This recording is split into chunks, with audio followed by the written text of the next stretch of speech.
Hello friends. तो कैसे हैं आप सब? आई होप आप सब अच्छे होंगे। स्वागत है आप सभी का आपके अपने चैनल जुनून पढ़ाई का में। हम लोग दृष्टि आईएएस इंस्टीट्यूट की जो टेस्ट सीरीज आती है उसमें सब्जेक्ट वाइज प्रैक्टिस कर रहे हैं। और कौन सा सब्जेक्ट अभी चल रहा है, तो अभी हम लोग साइंस के जो है क्वेश्चंस को डिस्कस कर रहे हैं। इसके पहले एनवायरमेंट के 110 क्वेश्चंस होंगे लगभग, मैंने उसको काउंट नहीं किए हैं। तो उतने क्वेश्चंस ऑलरेडी डिस्कस कर लिए हैं हमने। 50 क्वेश्चंस हिस्ट्री के भी डिस्कस कर लिए हैं। अगर आप लोगों ने उसे अभी तक नहीं देखा है तो चैनल में प्लेलिस्ट बनी हुई है। 2 प्लेलिस्ट है, एक तो सब्जेक्ट वाइज अलग अलग और दूसरी दृष्टि आईएएस टेस्ट के नाम से बनी हुई है, जिसमें आपको जो भी हमने टेस्ट अभी तक कराए हैं वो सब एक साथ मिल जाएंगे। तो आप लोग उनको ज़रूर देखिए। चलिए आज की जो क्लास है इसको स्टार्ट करते हैं। और आज हमें जो है हमने इसका 2 पार्ट ऑलरेडी पब्लिक कर दिया है साइंस का। अगर अभी तक नहीं देखा है तो फिर बता रहे हैं कि चैनल में प्लेलिस्ट बनी हुई है, आप वहाँ से जाके उसको देख सकते हैं। आज ये जो है साइंस का तीसरा पार्ट है। और चलिए स्टार्ट करते हैं। इससे पहले आगे बढ़ें, अगर आप लोग पहली बार आए हैं तो चैनल को सब्सक्राइब ज़रूर कर लीजिए, वीडियो को लाइक भी कीजिए और इसको अपने स्टडी रिलेटेड जो भी ग्रुप्स हैं उनमें शेयर भी ज़रूर कर दीजिएगा। और अगर आप लोग चाहते हैं कि ये जो पीडीएफ आप देख रहे हैं ये पीडीएफ आपको मिल जाए, तो इसके लिए कुछ नहीं करना, आपको केवल हमारा टेलीग्राम चैनल ज्वाइन करना है। जैसे लिख रहे हैं ऐसे ही सर्च कर लीजिएगा, या फिर हमने इसका जो है डिस्क्रिप्शन में लिंक ऑलरेडी दिया हुआ है, आप वहां से जाकर भी हमारे टेलीग्राम चैनल के साथ जुड़ करके और ये पीडीएफ प्राप्त कर सकते हैं। और साथ में जो नोटिफिकेशंस है, नोटिफिकेशंस तो यूट्यूब ही भेजता है, लेकिन हाँ वीडियो जब भी पब्लिक होगी तो आपको यहाँ पे उसकी लिंक मिल जाएगी, आप डायरेक्ट हमारी वीडियो तक पहुँच सकते हैं। तो चलिए स्टार्ट करते हैं। आज का अपना पहला क्वेश्चन देखते हैं। और हमारा जो पहला क्वेश्चन है वो कह रहा है कि निम्नलिखित पोषक तत्व या पोषक तत्वों में से कौन सा है जो पौधे के बृहद पोषक तत्व हैं। आपके पास 4 ऑप्शन है, नाइट्रोजन, फास्फोरस, मैग्नीशियम या फिर मैग्नीज। तो इसका जो राइट आंसर होगा वो हो जाएगा ऑप्शन बी। सॉरी, कूट तो मैंने आपको बताया ही नहीं, कूट में दिया हुआ है केवल 1 सही है, केवल 1 और 2 सही है, या फिर केवल 1, 3, 4 सही है, या फिर सभी सही है। तो इसका जो राइट आंसर होगा वो हो जाएगा ऑप्शन बी, यानी कि 1 और 2 ये दोनों सही है। जो आप नाइट्रोजन देख रहे हैं ये और जो हमारा फास्फोरस है ये दोनों पौधों के बृहद पोषक तत्व हैं। तो चलिए कुछ एक्सप्लेनेशन देख लेते हैं। बिना एक्सप्लेनेशन के देखे फ़ायदा ही क्या हुआ, क्वेश्चन आंसर तो कोई भी टिक कर लेगा।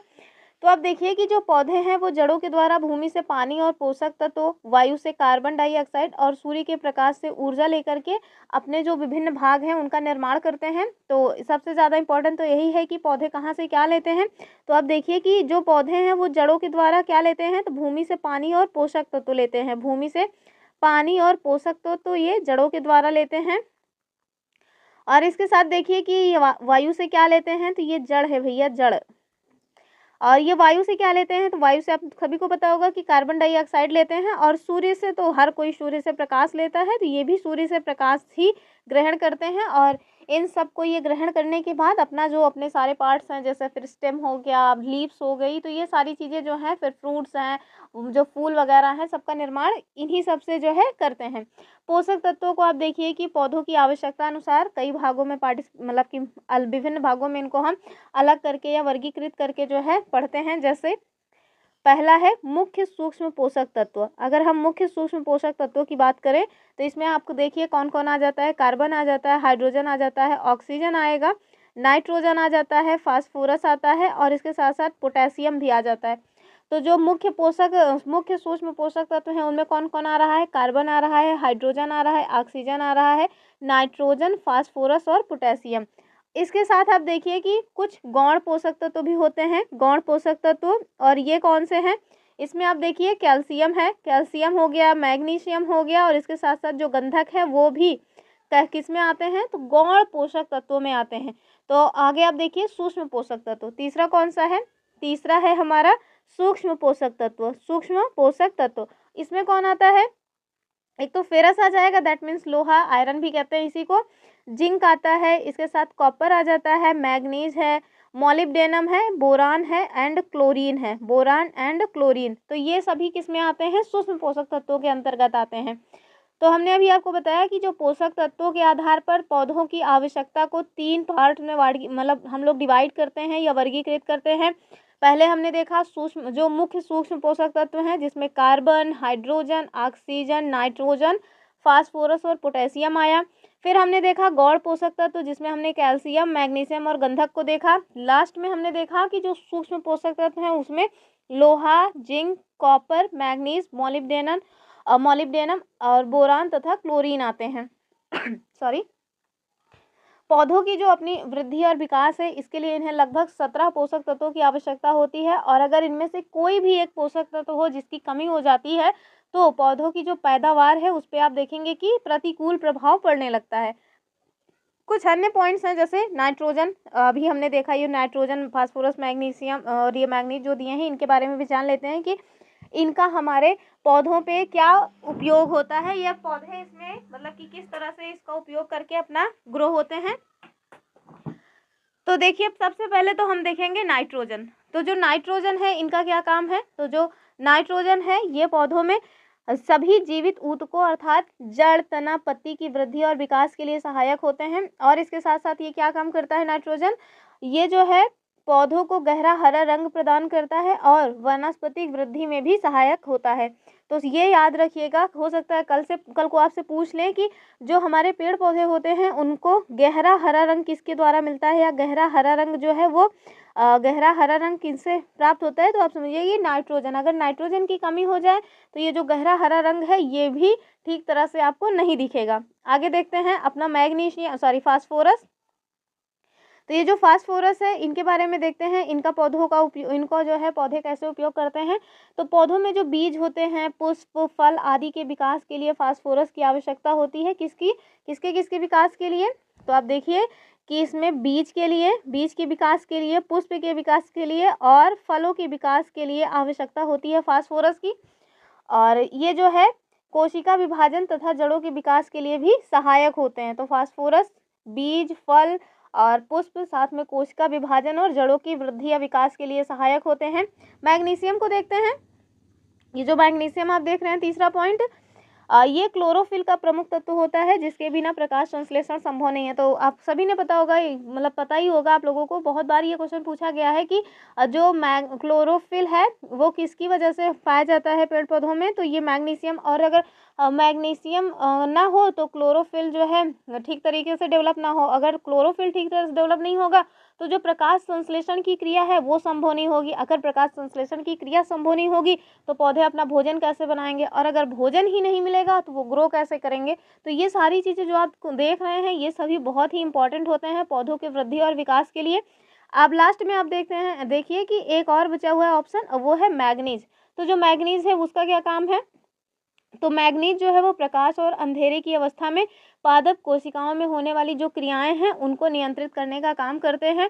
तो इसमें हमने देखा कि जो नाइट्रोजन क्या क्या उपयोग है, फास्फोरस का क्या उपयोग है, मैग्नीशियम का और मैग्नीज का, सबका हमने उपयोग देख लिया।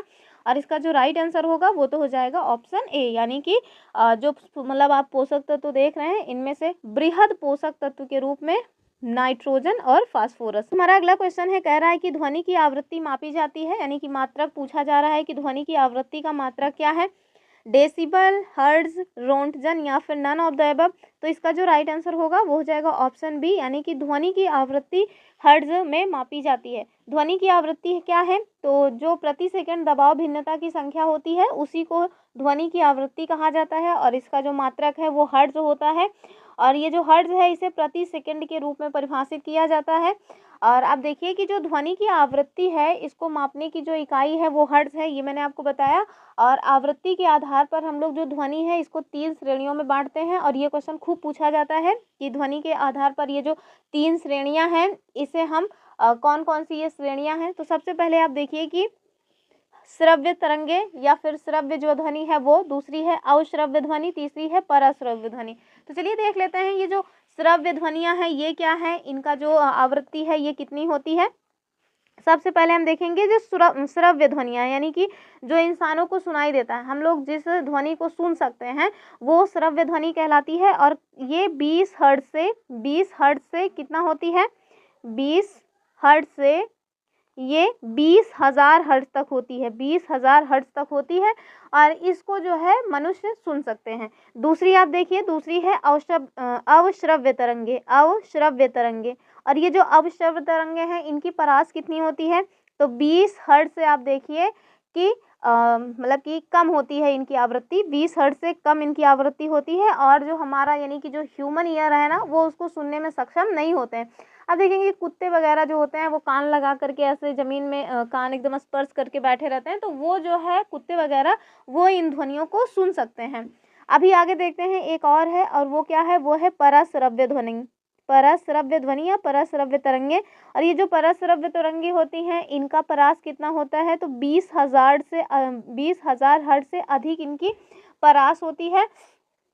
तो इसको याद रखिएगा, ये भी ह्यूमन मतलब कि हम लोग इसको नहीं सुन सकते हैं, इंसानों के बस का नहीं है पराश्रव्य तरंगों को सुनना। इंसान केवल श्रव्य तरंगों को ही सुन सकता है। और श्रव्य तरंगों की जो परास होती है वो कितनी होती है, तो 20 हर्ट्ज से 20,000 हर्ट्ज तक होती है, ये मैंने आपको बताया। तो जो ध्वनि की तीव्रता होती है, इसको मापने की इकाई क्या होती है, तो ध्वनि की तीव्रता मापने की इकाई तो होती है डेसिबल। अभी ध्यान रखिएगा कि ध्वनि की आवृत्ति मापने की इकाई हर्ट्ज होती है, लेकिन ध्वनि की तीव्रता मापने की जो इकाई होती है, ये क्या होती है, ध्वनि की तीव्रता मापने की इकाई होती है डेसिबल। तो इसका राइट आंसर तो हो जाएगा हमारा ऑप्शन बी, लेकिन जो डेसिबल दिया हुआ है वो भी मैंने आपको बता दिया। और ये जो रोंटिज़न दिया हुआ है ये क्या है, तो रोंटिज़न जो है ये भी किसी न किसी का मात्रक ही होगा। तो जो हम लोग रेडियोधर्मी प्रदूषण मापते हैं, रेडियोधर्मी प्रदूषण वो किस में मापा जाता है, वो मापा जाता है रोंटिज़न में। तो मैंने सारे ऑप्शंस बता दिए, फिर से बता रही हूँ कि ध्वनि की आवृत्ति हर्ट्ज में मापी जाती है, ध्वनि की तीव्रता डेसिबल में मापी जाती है, और रेडियोधर्मी प्रदूषण मापने की जो इकाई होती है वो रोंटिज़न है। अभी आगे देखते हैं अगला क्वेश्चन, और ये क्वेश्चन पूछा भी जा चुका है पहले ही। तो आप ये बताइए कि निम्नलिखित में से मतलब 2 श्रेणियां दी हुई हैं, आपको कुल मिला के सुमेलित करना है। तो ये सब पढ़ने में बहुत ज़्यादा फालतू टाइम नहीं वेस्ट करना।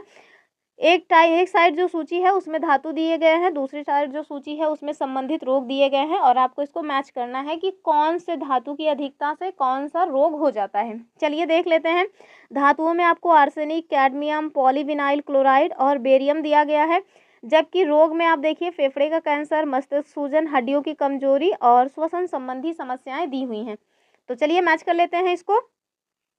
तो आपने खूब पढ़ा होगा आर्सेनिक की जो अधिकता होती है, इससे क्या हो जाता है, आर्सेनिक की अधिकता से फेफड़ों का कैंसर होता है, और त्वचा संबंधी जो कैंसर है वो भी हो जाता है, यानी कि स्किन कैंसर हो जाता है, और हमारी जो तंत्रिका तंत्र है वो भी आर्सेनिक की अधिकता से प्रभावित होती हैं। तो ये तो इसका तो राइट आंसर होगा कि ए का मैच करेंगे हम 1 के साथ। कैडमियम की अगर हम बात करें, तो जो कैडमियम है इसकी अधिकता से क्या होता है, तो कैडमियम की अधिकता से जो हड्डी होती है ना, इनमें कमजोरी आ जाती है। तो हड्डियां इससे कमज़ोर हो जाती हैं, किडनी में भी प्रॉब्लम होती है, और जो है इसका जो मैच करेंगे वो हो जाएगा बी का 3। फिर आप देखिए पॉलीविनाइल क्लोराइड, जो पॉलीविनाइल क्लोराइड है इससे श्वसन संबंधी समस्याएं होती हैं, तो इसका हो जाएगा 4। और इसके साथ केवल एक बचा हुआ है, वो है बेरियम। तो बेरियम की अधिकता से क्या हो जाता है, तो जो हमारा मस्तिष्क है उसमें सूजन आ जाती है। तो इसको अगर हम मैच करेंगे तो ए का हो जाएगा 1, बी का हो जाएगा 3, और सी का हो जाएगा 4, और डी का हो जाएगा 2। तो इसका राइट आंसर तो हो जाएगा 1 3 4 2। चलिए देखते हैं कहाँ है 1 3 4 2। ये हमारा लास्ट ऑप्शन डी में दिया हुआ है 1 3 4 2, इसका राइट आंसर हो जाएगा ये।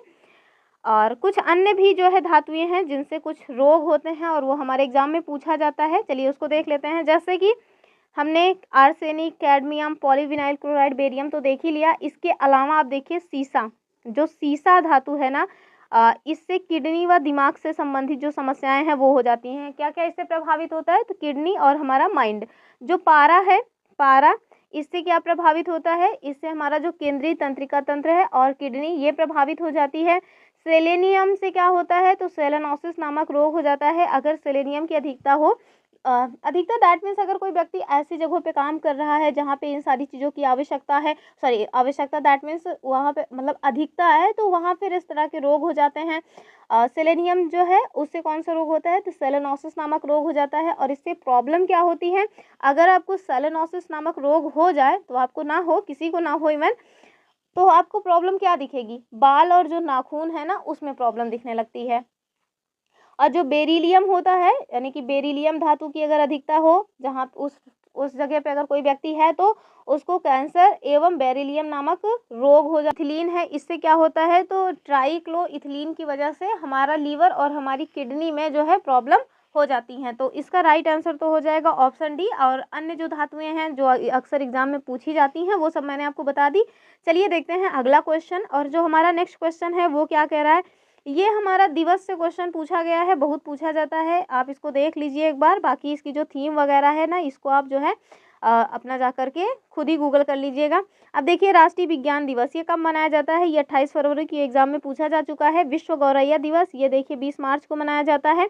तीसरा आप देखिए विश्व स्वास्थ्य दिवस, ये 7 अप्रैल को मनाया जाता है। 7 अप्रैल 1944 को जो WHO है उसकी स्थापना हुई थी और इसी दिन के उपलक्ष्य में ये मनाया जाता है। अब देखिए विश्व महासागर दिवस तो 8 जून को मनाया जाता है। तो ये मैंने आपको बता दिया। और इसका जो राइट आंसर होगा वो क्या होगा, तो ए को हमने कहाँ मिलाया है, तो ए का हमने मिलाया है 4 के साथ, और बी का हमने मिलाया है 3 के साथ, सी का हमने मैच किया है 2 के साथ, और डी का हमने मैच किया है 1 के साथ। तो 4 3 2 1 is the right answer of this question. 4 3 2 1 4 3 2 1 ये देखिए ऑप्शन सी में है। अभी देखते हैं अगला क्वेश्चन। और जो हमारा अगला क्वेश्चन है वो कह रहा है कि भारतीय अंतरिक्ष अनुसंधान जो संगठन है, यानी कि जो हमारा इसरो है, उसके बारे में क्वेश्चन पूछा जा रहा है। कह रहे हैं कि इसका जो है वर्तमान में इनके प्रमुख कौन है, यानी कि इनके अध्यक्ष के नाम के बारे में आपसे पूछा जा रहा है। डॉक्टर के सिवान और एस किरण कुमार, या फिर श्री के राधे कृष्णन, या फिर डॉक्टर डॉक्टर एस सोमनाथ। तो इसका जो राइट आंसर होगा वो तो हो जाएगा ऑप्शन डी, यानी कि डॉक्टर एस सोमनाथ वर्तमान में हमारे इसरो के प्रमुख हैं। और अभी बताते हैं कि जो इसरो है इसकी स्थापना कब हुई थी। तो इसरो की स्थापना हुई है 15 अगस्त 1969 में। और इसका हेडक्वार्टर आप जानिए कि ये कहाँ है, इसका हेडक्वार्टर है बेंगलुरु में। बेंगलुरु में इसका हेडक्वार्टर है, कर्नाटका के बेंगलुरु में। आप मुझे बता सकते हैं कि इसका ध्येय वाक्य क्या है, ध्येय वाक्य इसका क्या है, ये आप मुझे कमेंट करिएगा। चलिए देखते हैं अगला क्वेश्चन। और जो हमारा अगला क्वेश्चन है वो पूछ रहा है कि निम्नलिखित में से कौन सा है जो वायुवाहित रोग नहीं है, यानी कि कौन सा ऐसा रोग है जो वायु के द्वारा प्रसारित नहीं होता है। आपके पास 4 ऑप्शन है, चिकन पॉक्स, क्रिप्टोकॉक्सिस, एंथ्रेक्स, या फिर ब्रोंकाइटिस। तो इसका जो राइट आंसर होगा वो हो जाएगा ऑप्शन डी, यानी कि जो आप ऑप्शन डी देख रहे हैं ब्रोंकाइटिस, ये वायुवाहित रोग नहीं है, यानी कि ये जो है वायु के द्वारा नहीं फैलता है। बाकी जो अन्य रोग दिए हुए हैं, चिकन पॉक्स, एंथ्रेक्स, क्रिप्टोकॉक्सिस, ये सभी वायु के द्वारा फैलते हैं। तो चलिए कुछ अन्य रोग भी हैं इनके अलावा जो वायु के द्वारा फैलते हैं, उन्हें देख लेते हैं। जैसे हमारा जो खसरा नामक रोग है, अभी तो खसरा आपको जल्दी नहीं देखने को मिलेगा, खूब टीका लगा उसका। चेचक हो गया, क्रिप्टोकोसिस हो गया, और तपेदिक, ये सारी जो बीमारियां हैं वो किसके द्वारा फैलती हैं, तो वायु के द्वारा छींकने से, मतलब छींकने से फैल जाती हैं। धूल अगर उड़ रही है, आंधी आ रही है, खांसी आ रही है, तो इन सारी चीज़ों के माध्यम से ये जो वायुवाहित रोग है वो फैल जाते हैं। अभी आगे देखते हैं अगला क्वेश्चन, और इसका जो राइट आंसर होगा वो हो जाएगा ऑप्शन डी। नेक्स्ट क्वेश्चन की तरफ हम मूव ऑन करते हैं। और ये आपसे पूछ रहा है कि निम्नलिखित में से कौन कार्बोहाइड्रेट का उदाहरण नहीं है, सुक्रोज, एक्टिन, लैक्टोस, या फिर सेलुलोज। तो राइट आंसर तो इसका सबको पता है कि हो जाएगा ऑप्शन बी, यानी कि जो एक्टिन है वो कार्बोहाइड्रेट का उदाहरण नहीं है। बाकी सुक्रोज, लैक्टोस, सेलुलोज ये सभी कार्बोहाइड्रेट के उदाहरण हैं। और कार्बोहाइड्रेट एग्जैक्टली होता क्या है, तो जो हमारा कार्बोहाइड्रेट है ये शर्करा और स्टार्च का मिला जुला रूप होता है, और इनका उपयोग जो है जीवों को ऊर्जा और संरचना प्रदान करने के लिए किया जाता है। और अभी देखते हैं कुछ अन्य उदाहरण, जैसे सुक्रोज, एक्टिन और लैक्टोस, एक्टिन नहीं, सुक्रोज, लैक्टोस, सेलुलोज के अलावा कौन से कार्बोहाइड्रेट के उदाहरण हैं।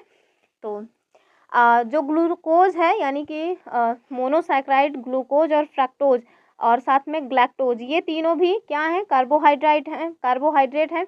और अगर हम डाइसैकराइड की बात करें तो डाइसैकराइड में आप देखिए कि जो सुक्रोज और लैक्टोज है ये कार्बोहाइड्रेट आते हैं। अगर पॉलीसैकराइड की बात करेंगे तो सेलुलोज और चिटिन जो है ये भी कार्बोहाइड्रेट में आता है, स्टार्च भी आता है, जाइलोज भी आता है, माल्टोज, तो ये सारी चीज़ें कार्बोहाइड्रेट के अंतर्गत आती हैं। जबकि जो एक्टिन है ये क्या है, तो एक्टिन जो है ये ग्लोबुलर मल्टीफंक्शनल प्रोटीन परिवार से संबंधित है, और ये माइक्रोफिलामेंट का निर्माण करता है। तो एक्टिन का काम क्या है, एक्टिन का काम है माइक्रोफिलामेंट का निर्माण करना, माइक्रोफिलामेंट का निर्माण करना, ये एक्टिन का काम है। बाकी सुक्रोज, लैक्टोस एंड सेलुलोज ये सभी एग्जाम्पल्स हैं कार्बोहाइड्रेट के। नेक्स्ट क्वेश्चन देखते हैं अपना। और जो हमारा नेक्स्ट क्वेश्चन है वो हमसे क्या कह रहा है, तो ये कह रहा है कि निम्नलिखित युग्मों में से कौन सा गलत सुमेल है। आपको बताना है कौन सा इसमें रॉन्ग है। ल्यूकीमिया, क्षय रोग, गोनोरिया, टिटनेस, और आगे जो है बता रहे हैं कि किससे संबंधित ये रोग है। तो ल्यूकीमिया के आगे लिखे हुए हैं रक्त कोशिकाओं से, क्षय रोग फेफड़े, गोनोरिया प्रजनन अंग, टिटनेस हृदय। तो राइट आंसर तो इसका हो जाएगा ऑप्शन डी, यानी कि जो टिटनेस है वो उससे हृदय प्रभावित नहीं होता है, फिर क्या होता है, तो इससे ना हमारा तंत्रिका तंत्र प्रभावित होता है। और ये देखिए आप जो ल्यूकीमिया देख रहे हैं इसमें जो है रक्त कोशिकाओं के निर्माण में समस्या होने लगती है। क्षय रोग यानी कि तपेदिक, और ये जो तपेदिक है इसको ट्यूबरक्लोसिस भी कहा जाता है, और ये किसकी वजह से होता है, तो माइकोबैक्टीरियम ट्यूबरक्लोसिस की वजह से हो जाता है। और इससे हमें प्रॉब्लम क्या होती है, मुख्यतः ये हमारे फेफड़े और साथ में शरीर के जो अन्य हिस्से हैं उनको भी प्रभावित करता है, हमारे प्रजनन अंग को प्रभावित करता है। और जो टिटनेस है ये, तो ये जो टिटनेस है ये हृदय को प्रभावित ना करके ये हमारे तंत्रिका तंत्र को प्रभावित करता है, यानी स्पाइनल कॉर्ड को प्रभावित करता है। तो इसका राइट आंसर तो हो गया ऑप्शन डी। आगे देखते हैं अपना अगला क्वेश्चन। और हमारा जो नेक्स्ट क्वेश्चन है वो आपसे पूछ रहा है कि आपको बताना है साबुन के संघटक में शामिल है।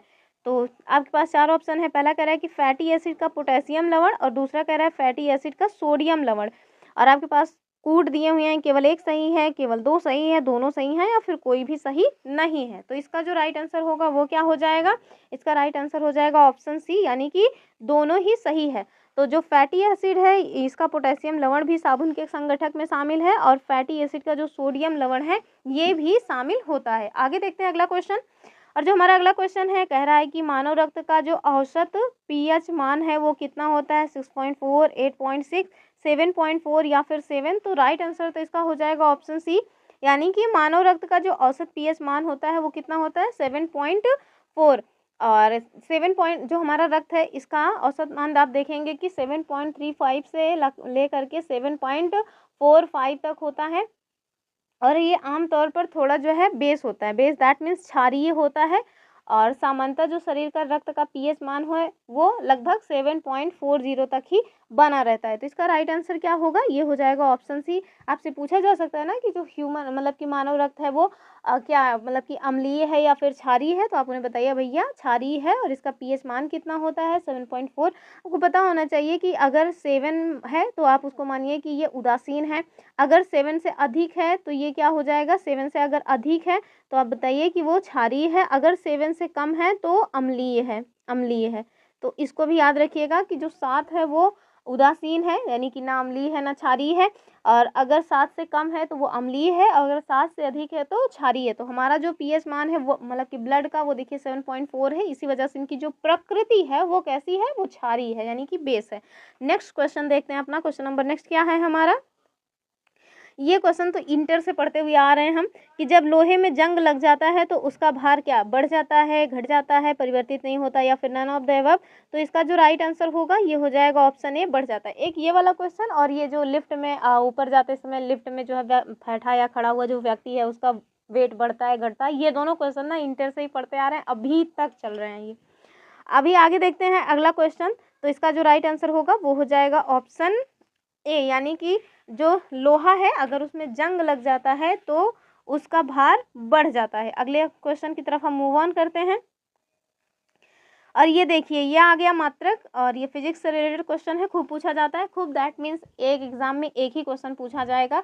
हमारा जो यूपी पीसीएस का एग्जाम है, यूपी पीसीएस का एग्जाम, इसमें आप देखेंगे लगभग 15 से 20 क्वेश्चन, कभी कभी 21 क्वेश्चन तक हमारे उत्तर प्रदेश पीसीएस में पूछ लिए जाते हैं साइंस से क्वेश्चन। तो अगर कोई ये सोच रहा हो साइंस को स्किप करके आगे बढ़ जाते हैं तो बाबू भूल जाइए फिर आप यूपी पीसीएस को, क्योंकि आप कुछ भी करके ना जो आगे जो अन्य सब्जेक्ट्स हैं उनमें आप 100% नहीं दे पाएंगे। क्यों, लगभग 30 से 35 क्वेश्चन तक करंट अफेयर आ जाता है। अब करंट अफेयर में आप सोचिए कि हम 100% कर लेंगे तो थोड़ा मुश्किल लगता है। करंट अफेयर में 100 क्वेश्चन मतलब बहुत सारे फैक्ट होते हैं। और ये जो चीज़ें हैं जैसे साइंस हो गया, अब ये हिस्ट्री में भी लगभग 15 से 20 क्वेश्चन, कभी कभी 15, कभी कभी कुछ मतलब समथिंग 20 के आसपास आ जाते हैं क्वेश्चंस।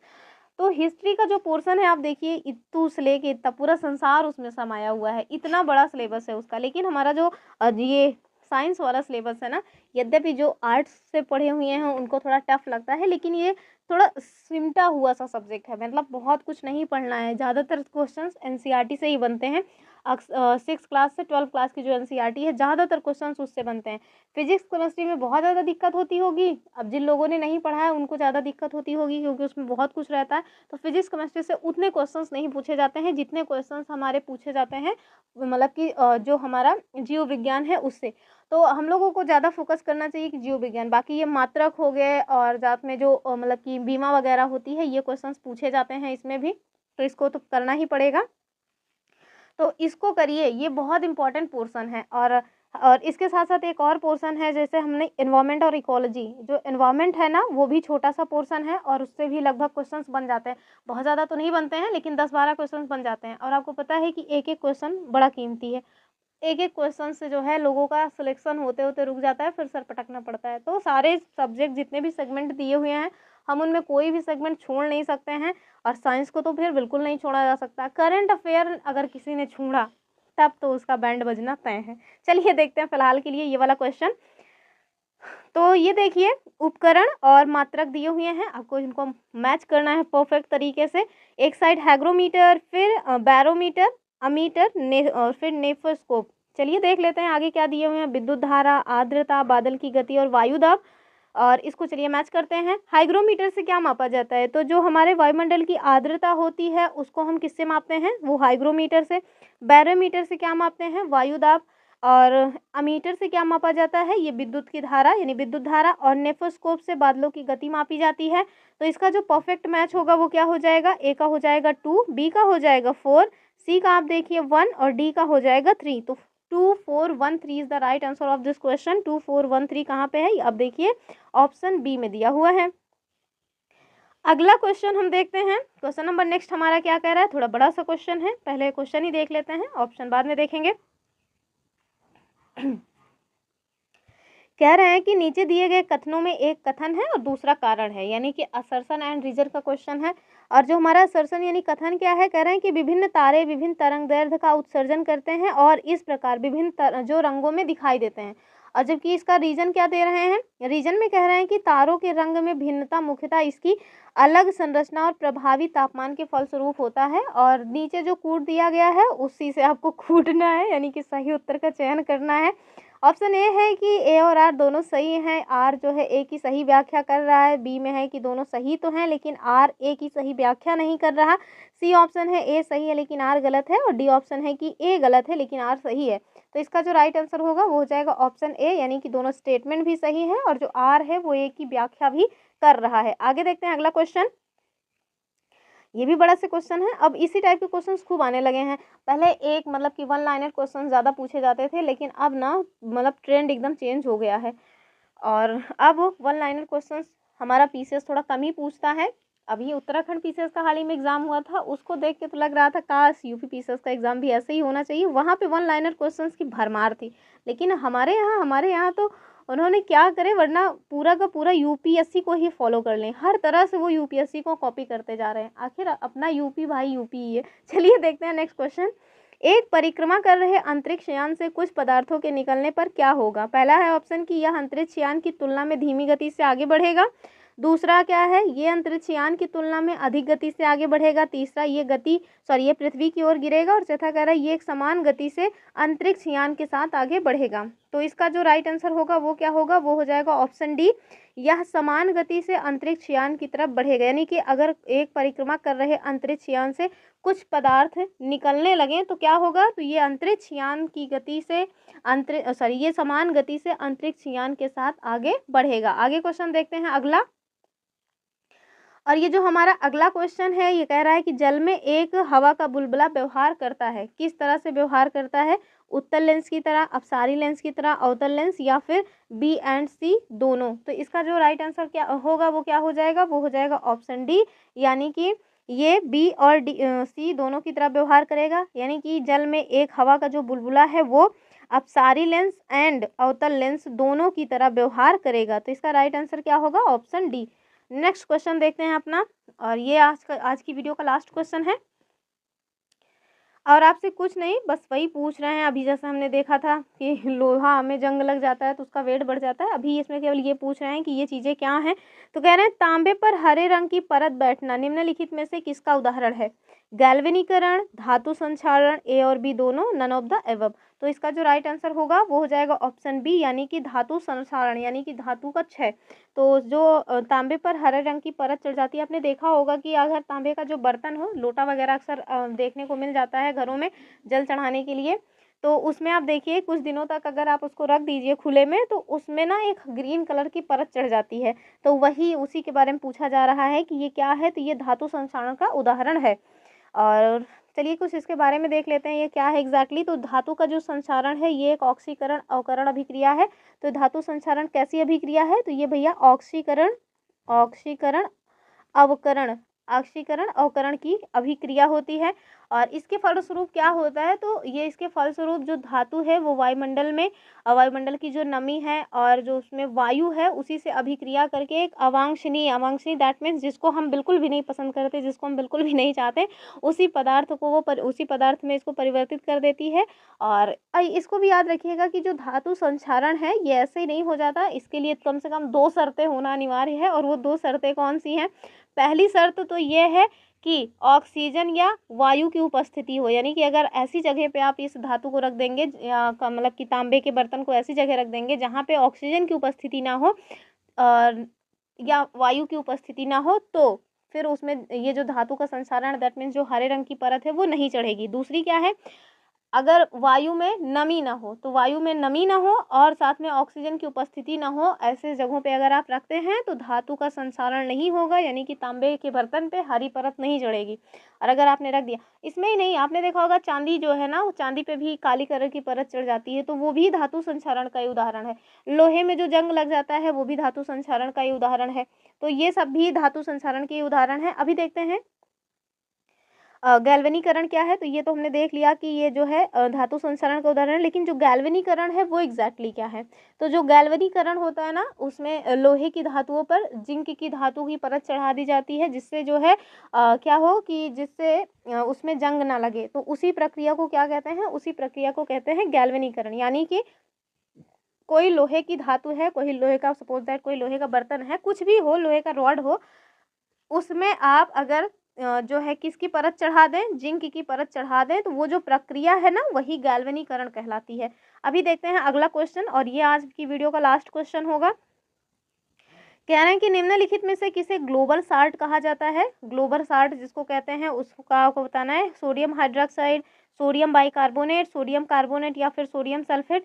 तो इसका जो राइट आंसर होगा वो क्या हो जाएगा? वो हो जाएगा ऑप्शन डी, यानी कि सोडियम सल्फेट को ग्लोबल साल्ट कहा जाता है। चलिए देख लेते हैं जो अन्य ऑप्शन दिए हैं ये सब क्या बकवास है। तो ये जो सोडियम सल्फेट है ऑप्शन डी जो कि इसका राइट आंसर है, ये सोडियम हाइड्रोक्साइड या फिर सोडियम कार्बोनेट पर सल्फ्यूरिक अम्ल की प्रतिक्रिया से तैयार होता है। और आप देखेंगे कि इसका उपयोग कहाँ होता है। ज़्यादातर चीज़ें हमसे उपयोग के बारे में ही पूछी जाती हैं। तो इसका उपयोग आप देखिए शीशा बनाने, कागज़ बनाने और इसके साथ साथ दवाओं को बनाने में इसका उपयोग किया जाता है सोडियम सल्फेट का। और देख लेते हैं अपना अगला जो हमारा सोडियम हाइड्रोक्साइड है ये। तो सोडियम हाइड्रोक्साइड इसको NaOH कहा जाता है, खूब पूछा जाता है ये NaOH, सोडियम हाइड्रोक्साइड को NaOH कहते हैं। और इसको क्या कहते हैं? अन्य इसको किस नाम से जानते हैं हम लोग? तो कास्टिक सोडा या फिर दाहक सोडा भी कहते हैं। कास्टिक सोडा या फिर दाहक सोडा इसको कहा जाता है। और इसका उपयोग कहाँ होता है? तो इसका उपयोग पेट्रोलियम को शुद्ध करने में, साबुन बनाने में, कागज़ और सूती कपड़ों में चमक पैदा करने में, साथ में जो कृत्रिम रेशे के निर्माण होते हैं उसमें इसका उपयोग किया जाता है। किसका? सोडियम हाइड्रोक्साइड का। अभी आगे देखते हैं अगला जो ऑप्शन दिया हुआ है वो जो हमारा सोडियम कार्बोनेट दिया हुआ है ऑप्शन सी। इसका उपयोग क्या? इसको हम लोग पहले तो जानिए कि धोने का सोडा इसी को कहते हैं। तो ये जो धोने वाला सोडा है ना, ये सोडियम कार्बोनेट ही है धोने वाला सोडा। और इसे जो है वॉशिंग सोडा या फिर धोने वाला सोडा कहते हैं। इसका उपयोग हम लोग कहाँ करते हैं, तो जो अगर जल में खारापन अधिक हो तो उसको दूर करने में, पेट्रोलियम को शुद्ध करने में, प्रयोगशाला में प्रतिकारक के रूप में कास्टिक सोडा का उत्पादन किया जाता है। या ये कहें कि कास्टिक सोडा के उत्पादन में भी सोडियम कार्बोनेट का उपयोग किया जाता है। अभी देखते हैं लास्ट एक जो बचा हुआ है, और वो क्या है, वो है सोडियम बाइकार्बोनेट। और जो सोडियम बाइकार्बोनेट है इसको अन्य किस नाम से जानते हैं, तो सोडियम बाइकार्बोनेट को हम लोग बेकिंग सोडा कहते हैं। तो खाना बनाने वाला सोडा, बेकिंग तो मतलब ही हुआ ना खाना बनाना, बेकिंग सोडा। और इसे खाने वाला सोडा कहते हैं। इसका उपयोग हम लोग कहाँ करते हैं, तो इसका उपयोग औषधि के रूप में किया जाता है। अगर किसी का पेट खराब हो तो उसमें अक्सर दे दिया जाता है सोडा वाटर। और इससे क्या होता है, तो इससे जो हमारे पेट में अम्लीयता है उसको दूर करने में सहायता मिलती है। और इसमें यानी कि जो बेकिंग पाउडर होता है ना उसको बनाने में, और अग्निशामक यंत्रों में भी हम लोग सोडियम बाइकार्बोनेट का यूज़ करते हैं। तो ये याद रखिएगा कि जो सोडियम हाइड्रोक्साइड है, सोडियम कार्बोनेट, सोडियम बाइकार्बोनेट, इन सब का यूज़ भी मैंने बताया आपको, और इनको किस किस नाम से जाना जाता है ये भी मैंने आपको बता दिया। एक बार फिर से बता रहे हैं, ये जो सोडियम हाइड्रोक्साइड है इसको क्या कहते हैं, इसे कास्टिक सोडा कहा जाता है। जबकि जो सोडियम कार्बोनेट है इसे धोने वाला सोडा कहते हैं। और जो हमारा सोडियम बाइकार्बोनेट है ये बेकिंग सोडा कहलाता है। तो इन सबको याद रखिएगा। ये रही आज की अपनी क्लास। आई होप आप लोगों को क्लास पसंद आई होगी, और अगर पसंद आई हो तो इसे लाइक शेयर ज़रूर करें, चैनल को सब्सक्राइब भी कर लें, वीडियो को लाइक शेयर कर दें। और फिर मिलेंगे अपने नेक्स्ट वीडियो में, तब तक के लिए बाय बाय एंड जय।